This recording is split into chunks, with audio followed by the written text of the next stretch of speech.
बिस्मिल्लाहिर्रहमानिर्रहीम। अस्सलाम वालेकुम। क्या आप भी चाहते हैं कि आपके घर में ऐसे पिशावरी चपली कबाब बनाए जाएं जिनको देखते ही मुंह में पानी आ जाए। ऐसे कबाब जो बाहर से सुनहरी और क्रिस्पी हो, अंदर से बिल्कुल नरम और जूसी, और जायका बिल्कुल होटल और बाज़ारों वालों को भी पीछे छोड़ देंगे। तो आज की ये रेसिपी आपके लिए है। आज मैं आपके साथ शेयर करने जा रही हूँ अपनी अम्मी की ख़ास रेसिपी पिशावरी चपली कबाब की। सिर्फ चंद अज्जा और चंद ज़रूरी टिप्स, आपके कबाब बनेंगे बिल्कुल नरम, जूसी और प्रोफेशनल अंदाज में। वीडियो को आखिर तक ज़रूर देखिएगा, क्योंकि आखिर में मैं आपको वो ख़ास राज भी बताऊँगी जो चपली कबाब को मज़ीद मज़ेदार बनाता है। तो चलिए मज़ीद वक्त ज़ाया किए बगैर शुरू करते हैं आज की मज़ेदार और लाजवाब पिशावरी चपली कबाब की रेसिपी। सबसे पहले ये मैंने कीमा लिया है। कीमा लेके इसको अच्छे तरीके से वॉश कर लें। वॉश करके इसका पानी को बिल्कुल रिमूव कर लें। जब ये बिल्कुल खुश्क हो जाएगा, छलनी के ऊपर आप रख दें, जाली के कपड़े से इसको वो कर लें। फिर मैंने 3 प्याज ली थी, प्याज को चॉप कर लिया। ये देखें आपके सामने चॉप किया। चॉप करके मैं आपके सामने दिखा रही हूँ, या हाथों की मदद से इसके पानी को रिमूव कर दें। जब हम इसके पानी को रिमूव कर देंगे तो फिर वापस मैंने इसके अंदर प्याज डाल दिए, और 6 से 7 अदद मैंने हरी मिर्ची ली है, हरा धनिया लिया है और पुदीना लिया है थोड़ा थोड़ा, और 1 इंच के करीब मैंने अदरक इसके अंदर ऐड किया है। और फिर हमने इन सब मसालों को यकजा करने के लिए चॉपर में पीस लें। ये करने से आपके चपली कबाब बहुत ज़्यादा अच्छे बनते हैं। मसाला बिल्कुल जज्ब हो जाता है, ना टूटने का ख़तरा होता है और ना जो है सख्त होने का ख़तरा होता है। ये छोटी छोटी टिप्स होती हैं जो ये मैं आपके साथ शेयर कर रही हूँ, क्योंकि ये ख़ास टिप्स मेरी अम्मी की हैं। वो मुझे अक्सर बोलती हैं कि बेटा, प्याज का पानी जो है कबाबों के अंदर रह जाएगा तो कबाब टूट जाएंगे। तो इसलिए जब भी आप कबाब बनाएं तो उसके प्याज के पानी को रिमूव कर दें। और आपका जो कीमा है, कीमा भी बिल्कुल खुश्क होना चाहिए। ये देखें, ये मैंने नमक लिया है, कुटी हुई लाल मिर्चें ली है, पिसी हुई लाल मिर्चें ली है, और कश्मीरी लाल मिर्च ली है कि इससे कलर बहुत ज़्यादा अच्छा होता है। और 1½ टेबल स्पून मैंने इसके अंदर गरम मसाले का ऐड किया है। ½ टेबल स्पून मैंने इसके अंदर चिकन पाउडर का ऐड किया है, और ½ टेबल स्पून मैंने काली मिर्ची पीस के डाली थी इसके अंदर। और 2 स्लाइस लिए हैं मैंने इसके अंदर, उनको भी मैंने चूरा करके इसके अंदर डाल दिया है।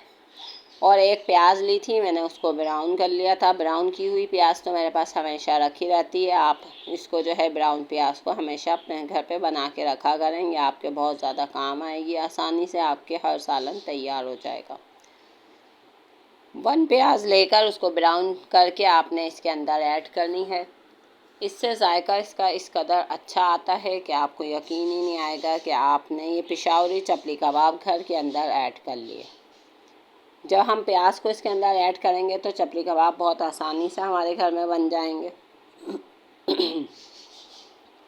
फिर आपने अपने हाथों की मदद से इसको इस कदर पीसना है जैसे हम लोग जो है वो आटे को मसलते हैं, इसी तरीके से आप इसको मलेंगे तो ये बिल्कुल यकजा हो जाएगा।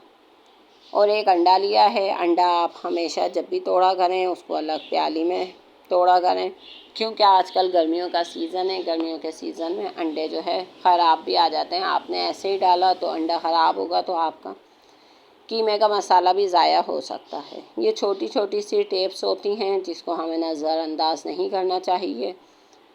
हमेशा आप अपने बच्चों को भी बताएं कि ये वाली टिप्स आपने अंडा जो है अलग से तोड़कर फिर इस्तेमाल करना है। हमारी छोटी सी जो गलती है हमारे लिए बहुत ज़्यादा भारी पड़ जाती है, क्योंकि जब अंडा ख़राब होता है तो उसमें बहुत ज़्यादा स्मेल होती है, हमारी चीज़ों को ख़राब कर देती है। देखें, मैंने अंडा इसके अंदर ऐड करके इसको हाथों की मदद से इस कदर मिक्स किया है कि यकजा हो गया।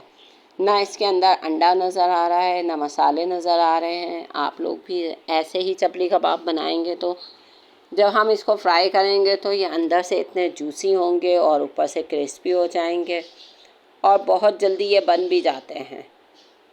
आप लोग ये वाली जो है चपली कबाब की रेसिपी ज़रूर ट्राई कीजिएगा और मुझे कमेंट्स कर कर बताइएगा। आप लोगों का बहुत बहुत शुक्रिया कि आप लोग मेरे साथ इतना प्यार दिखाते हैं, मुझे कमेंट्स करते हैं, मेरी हौसला अफजाई करते हैं।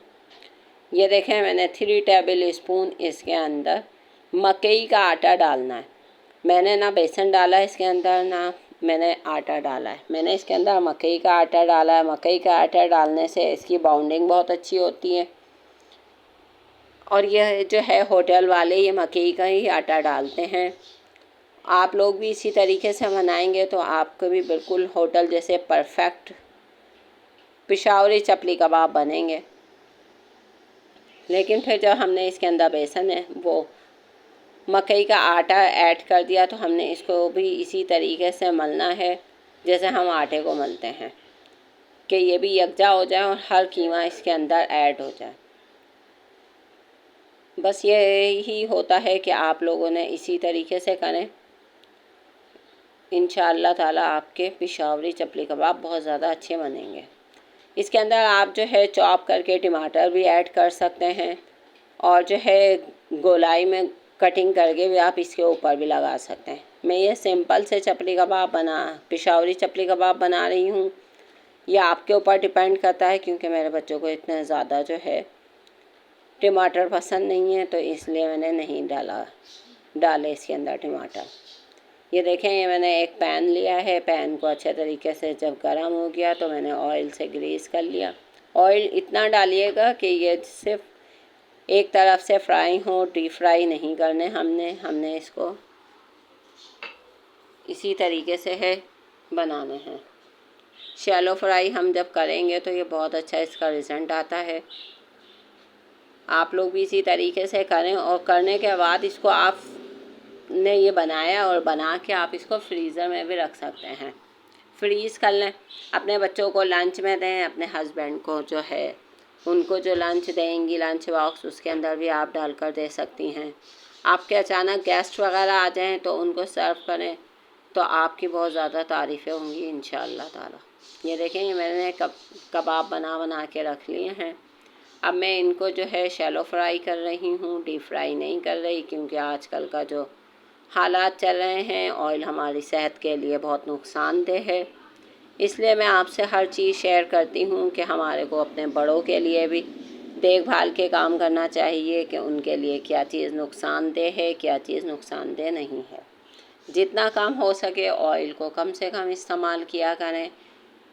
ये देखें, जब एक तरफ से ये हो गए हैं, कितना अच्छा माशाल्लाह से इनका कलर आया है, तो मैंने इनको पलट लिया है।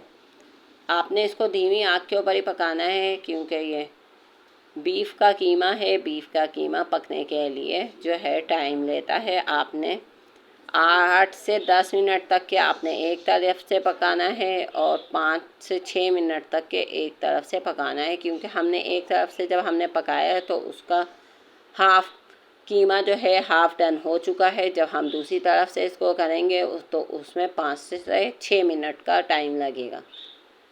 तो आप लोग भी इसी तरीके से करिएगा, इसको ज़्यादा तेज़ नहीं करें। तेज़ करने से ये जल जाएंगे और जली हुई चीज़ तो बिल्कुल भी अच्छी नहीं लगती। जब हम इतनी मेहनत करते हैं तो हमें हर चीज़ का ख्याल रखना चाहिए।